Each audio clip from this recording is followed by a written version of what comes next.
Hi, I'm Rowan. Hi, I'm Zach. And you're watching episode 27 of Season 2 of In the Zone. This is the third to last episode of the second season before the second annual Zonies, our annual humorous Twilight Zone Awards show. It's gonna be awesome. Guys, I promise, we will have good lighting as a special treat for you for sticking with us all season long through this, middling to poor lighting. Today we'll be discussing the Twilight Zone episode, The Mind and the Matter. You should check it out beforehand, or maybe not, but Yes. We'll be spoiling the whole thing. So I think this is gonna fall into one of those misguided humor episodes of the Twilight Zone. That might be a bit of a strong statement. I have a perfect comparison to this episode. Okay. It will be when the time comes. And when will that be? Discussion? Perhaps. Alright, I will ask you what your perfect comparison is when that comes. Exciting! You gotta stay tuned for the perfect comparison. Yep. So this episode, Fast forward. Don't even try. Don't even try, because you can't. Yeah. It's impossible on YouTube, actually. A lot of people think you can, but actually, if you try it, you can't. I don't know if I would call it a comedy episode. It's a light episode, though. Or you could call it a comedy episode that doesn't have any humor or jokes. The episode, The Mind and the Matter, starts on this busy subway train. Our main guy, Archibald Beechcroft, is there, and then he is also in a crowded elevator. We get the narration right away, and it doesn't really tell us too much, besides his name is Archie Beechcroft, and also that, something crazy is gonna happen. Whoa. Fade to black. Fade up. This guy in the office, Henry, spills coffee on Beechcroft. Beechcroft is like, "Oh, what the heck?" And then later, he's in the bathroom, and in such a terrible scene. Oh, this is the worst scene. This is so humorous. Here, I will try to do the monologue. Alright, these are gonna be Mr. Rogers. Alright. So basically, there's this guy in the bathroom, Mr. Rogers, talking to Mr. Beechcroft, and he's like, "Oh, you look sick," and then he's trying to find out why he looks so sick, so, I'm Beechcroft. "Oh, you look ill. You don't look too well. You know, it's for everyone in the company and all of us, and it's even your duty to make sure that you feel well. Have you been drinking? No. Have you been going out late? No. Then I don't see what's the problem, unless you've been watching your diet. Oh, you need to make sure to get plenty of dairy and meat in your diet, as well as the greens. I'm all about those greens. I'm a spinach and lettuce man myself. I even eat it for breakfast sometimes." And then Archibald Beechcroft is like, "You know why I look sick, why I'm tired, why I'm angry? It's because my character trait is that I don't like people." It's because the dude is just spouting the exposition. He's just telling his character, Yes. saying his motivation. It's like, It's almost like the classic fairy tale thing, with within 2 paragraphs you have the character's goal, the character's issues, and their problems. it's telling, not showing. It's really, really, really bad. And you learn could totally shape up with the crowded elevator Yeah, and maybe. Henry. It might be possible to show it in an interesting and subtle way. But what happens is, what we learn is that he doesn't like people. He'll only be happy when he's lonely and there are no more people. And now we know. I wonder if that's going to be important later on. Oh, and he said, if I could change the world, I would cross out everybody, all the people. I would just... It's so obvious. I would just kill them. Kill them all, burn their bodies, and eat the rest. So then he's eating lunch with Spiller Henry, who's invited him to lunch in the cafeteria because he wants to make up for the spilling. And he's like, "Oh, my friend works in this bookshop. He's in a cult and he's insane and he really likes this book called The Mind and the Matter." It's a very weird book to give us a sorry for spilling coffee gift. It's also the weirdest plot device ever, that it's the way he learns how to use his mind is that he got a book from this guy. This guy he knows gave him a book. He's like, "Here's this book," and now he knows. It's he doesn't find it out in an interesting way. It's "Oh, here, thought you might like this." So let's see. If you write this, how do you Good question. introduce the book? Or maybe not even the book. Maybe it's just that he has a superpower, and what happens is he's with the landlady, he's concentrating, and then the landlady disappears, and he's amazed, and then he keeps testing it out on other stuff, and then and then he goes to eliminating people. Alright. Maybe he just has a superpower. Here's That's my device. what's so interesting. Alright. My way to put it in that's much more interesting is so you take this invisible fridge and you shove 2 guys in it and then you give them a weird ray and you inject them with the power. What do you mean an invisible fridge? Cough, cough, dingle, dingle, dingle. Like they're in a fridge, but they're invisible to everybody but us, and then there are 2 guys in it. Oh! I will give him my powers for an experiment. Pew, pew. Ah! He will now have mind powers 500 times normal mind powers.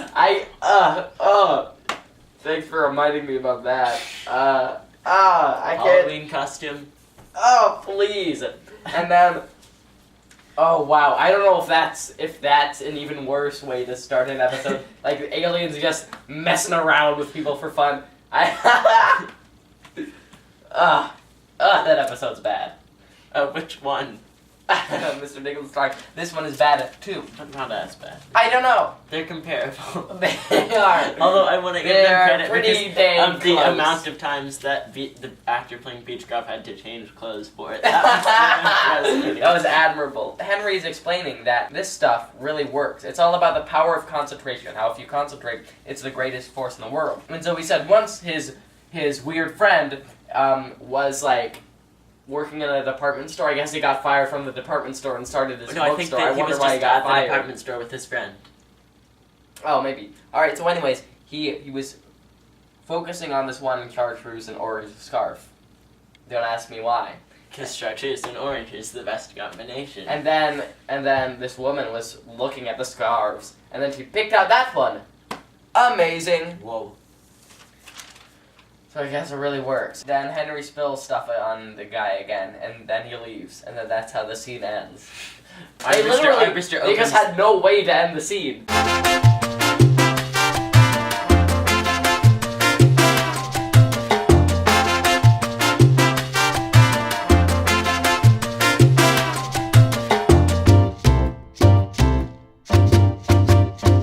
Armbruster opens the book. Right, he opens the book. And then you cut to Armbruster reading the book on the train, then you cut to Armbruster finishing it over breakfast, which notably has no spinach or lettuce. It might be dinner. Oh. Because it's dark outside. He's finishing the book and he's like, they're right, concentration is the most powerful force in the universe. I thought there was a lot of padding in the episode. He's like, right, there's concentration in the universe. And then they shove in this unnecessarily long monologue with like a lot of pauses in between. Concentration. I don't remember With enough concentration, a man could move mountains. Oh, right. You just have to concentrate. Well, this is not the worst example of padding. Concentration, yes, but there is padding here a little. Anyways, he's like, I want to concentrate on getting rid of people. Then the landlady's knocking on his door saying, your rats do. Concentrates. Oh, and then she disappears. I know what he says, be gone, go extinct, go away, be gone, go extinct. So then he's like, today the landlady, tomorrow the world, fade to black. Today the landlady, tomorrow the world. Can we all appreciate the stupidity of that line? So then we come up, and then he's at the subway, concentrates on getting rid of everybody, and they all disappear. What's sort of cool is that the music fades out too. The train comes, yeah, how does that work? Just goes on its own, then he gets in it. I think the idea is he concentrates that makes the train come. That's what happens. So at this point in the episode, his power sort of turns from concentration, and that can make anything happen, to just saying it, and then it will happen, I guess. He just goes, oh, I want this to happen, then it happens. It's not like it was in the beginning. Yeah. It makes no sense. Goes to work. Why? Why did he go to work? That made no sense to me. It made no sense. I mean, he did flip through a lot of files that were other people's. That doesn't make sense. Why would you just go? Looks at papers. There's no one there. There's no work to do. So why the heck would you go to work? No part of that made sense. They have a few special effects where he waves his hand and then the file cabinet opens. Whoa! So then he stops a clock because it's being loud. And then for about 40 minutes he just walks around. Oh, look at all this stuff. Yes. Walks around. Oh, look. Oh, I'm gonna go through some. Oh, I'm gonna type some. Okay. gonna walk around some more. Later, his own voice is like talking through his glasses. This makes no sense. I know, it made no sense. Like, how did this happen? Basically, it's supposed to be like Nervous Man in a $4 room where another version of himself is talking to him. No, only. But it's not like in just mirrors and stuff, just everywhere, just on a wall. It's like his face is there. In both of the episodes, they do the mirror chatting with some decent. Like, it's the special effects are decent. However, in Nervous Man, it makes sense and it's fun. Yeah, and this one, it's like, what? Why the heck? How did this happen? This is like some other sort of magical, weird thing, but it's not explained. Like in Nervous Man in the $4 room, the whole magical element, is that this other self is manifesting itself in this mirror. It's finally breaking through, because this is like the last straw, so it makes sense that, yes, this would come out. But here, it's like, what the heck? What the heck? The episode is bad. The episode is bad. So then he types. What? Why? What are you typing? I really would like to know what the man was typing. His self asks, like, aren't you bored or something? Yeah, and he tries to convince himself that it's not boring. And then He takes the glasses. Oh, this is bad. No. And puts them in his pocket. But after this, after he's trying to convince himself, he says, ooh, I meant like a little diversion. How about an earthquake? I'm bored, I want to entertain myself. And so Earthquake. it's like weird. It's like, as I said, not concentrating, nothing to do with the power of concentration. He just says, how about an earthquake? And then someone makes an earthquake happen. Not him. Oh boy, the camera's shaking. Whoa, whoa. Say you want an earthquake, Zach. Oh, how about an earthquake? Whoa. How did you not predict that? So that's how that goes. I can't believe I did not. I set you up to knock down the table. He doesn't like the earthquake, so he wishes for an electric storm. Yeah, so then a thunderstorm happens. So, just doesn't like that either. To the episode's credit, while it's the stupidest thing in the world, I'm bored. How about a natural disaster? I do think that the earthquake and the storm were well done. Mostly the storm. Mostly Earthquake. The earthquake was taken decent. around the camera, but the storm was painting cool. on the like wall. You could see, like the rain is like reflected in the. Well, it's hard to explain, but it was cool. You're right. It was well done. You don't really have these kind of bad episodes in the first season. These just insultingly stupid bad episodes in the first season. We have to settle now. It really is running out of ideas when you're Rod Serling, and it's like really suddenly it was like, whoa, everyone try. And some of the best episodes this season have been written by other people. I think this episode is quite man in the bottle quality. Of like they wish for something and then the wish goes the exact wrong. same thing. And then then it's again just as only no boring. Hitler. It's just as boring and plain as Men in the Bottle, but it's more so because the Hitler thing is at least really, really funny. And like, Because it's what? so stupid. So stupid. But a similar sort of interesting twist happens in this one. We're getting there. He leaves work, and then he's in the subway, draws a mustache on an advertisement. Whoa, he's really living it up. So then at home, the other version of him is like in the mirror. And he's like, yeah, bored, right? And he's like, yeah, but so I don't want people. What am I supposed to do? There was a very long build-up to the mirror thing with like. Oh, it's such a long build. It was the most obvious what's about to happen. It's like him in the mirror, very, very slowly doing things. I didn't think. And then it's like, but then it's like, oh, it's another guy, haha. So then the guy in the mirror suggests. How about a Dr. Smith? And then he's like, no, I never cared for animals. But then he's like, what if I only had the people I like, which is only me? Oh yeah, I'll make everyone me. I hate these classic Twilight Zone characters who are like, ooh, angry, oh, and I don't like everything. Like these, like, Bartlett Finchley and the guy in Escape Clause, the hypochondriac. Those kind of characters are, it's like... the guy who kills his wife for fun? Yeah, it's like getting old. This kind of, oh, angry old man. Oh, it's dumb, it's stupid. And it's really, and it gets boring. And then so then it goes down to the subway. He will create only people like himself, concentrate, and they're all him. He gets in the elevator. Sometimes it's him talking, then it cuts to someone who's him wearing different clothes. But when you're in a crowd of people, these people are wearing these horrifying masks. It's like it's weird, and they don't look anything like him. And because the slits aren't big enough for eyes, it's just like, it literally looks like I carved off your face and wore it to work. Well, like, everyone's doing it, it's all the same. No resemblance to him, very creepy. It's weird, it's like they carved off the skin of someone's back. They turned it into a head shape and poked out holes. And they got a knife and they made like a smile. And they drew on some big eyebrows. Here, I'll wear this. There's a woman who looks like him. Haha. Haha, funny humor. So then later at work, it's like a montage of him, but different people, and they're like complaining about everything. Although I was impressed by like the amount of hats.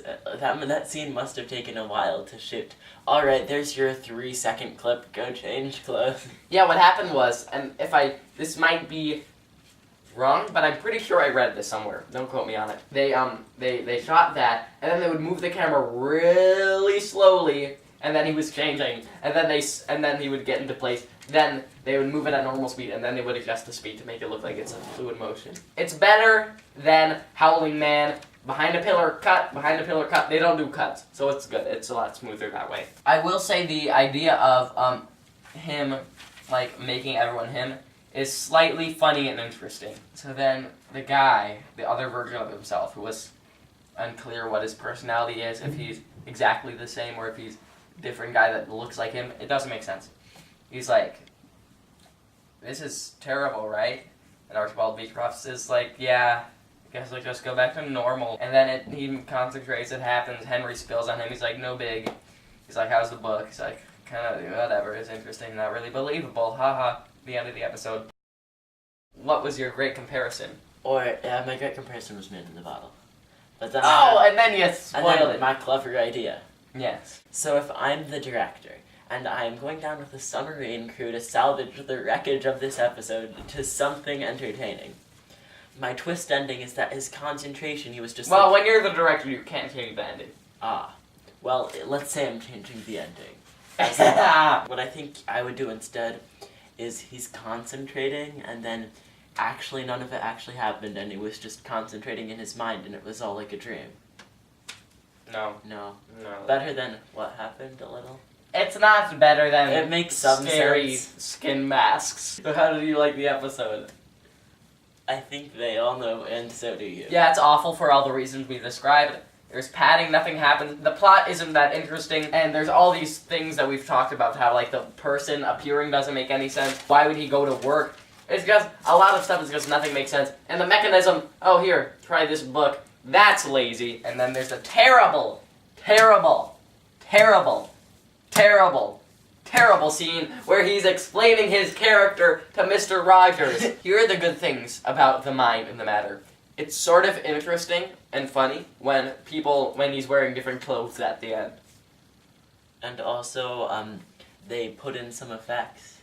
I didn't notice those because I was writing down the notes. But I mean, a little bit of the effects like that. Like a file cabinet. So I'm going to compare the effects to the phone in the Prime Mover. The fact that the effects are good is entirely offset by the fact that the effect should never happen. Why not? So he wishes for an earthquake, and the earthquake is decent. Why would you wish for an earthquake? How's the acting? It's not bad, it's fine. Hey, 2.5!